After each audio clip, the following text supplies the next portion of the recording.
voice was so powerful, it was like a thunder inside my ear. And he said, if you go, you will not return. And I said, okay. Now I was mad at God, okay? So I said, okay, well, I'm not going, but I'm not going to church either. Because we had started visiting a church. I said, I can't go party. I'm not going to church. Next day I said, Mom, if I go to church, can I still go party? She said, no. And she wasn't a Christian. If you decide that you're going to choose serving God, you cannot serve the world. I said, okay, that's it. No church for me. 3 days later, I was in church. Repented, accepted God. Anyway, I was really still angry at God. And I asked God, why are you showing up now? Why? This is me at 14. Why are you showing up now? Now that the abuse is over, because it stopped when I was 12, and now you show up that I don't need you because everything is okay. Silence, no answer.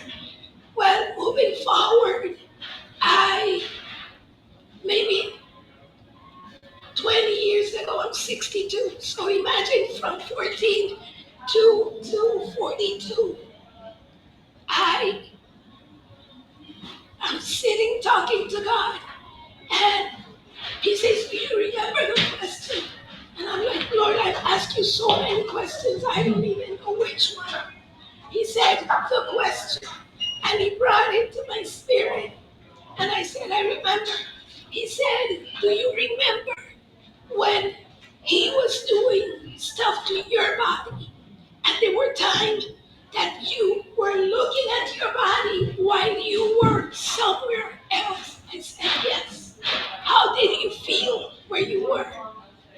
And I said I felt safe because the body was over there, but I was somewhere else. And he said, yes, you were safe because you were in my arms. That completely changed my life because I understood that God does love me. Sometimes his love is silence and we don't see it, we don't feel it, we don't understand it, but it's very real. His love is faithful. It doesn't end. It doesn't change because we make mistakes, because we sin, because we run away from Him. It doesn't.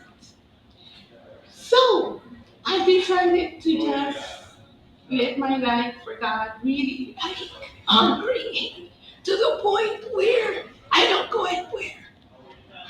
I mean, another thing that's happened with me is that I have been diagnosed with stage 4 metastatic cancer. And then the doctor told me lately that I had a brain stroke, that I had an eye stroke. I was thinking, eye stroke, what is that? Who has that? And then about 2 months ago, they told me I had a heart stroke. And I said, God is really big because I didn't feel the cancer.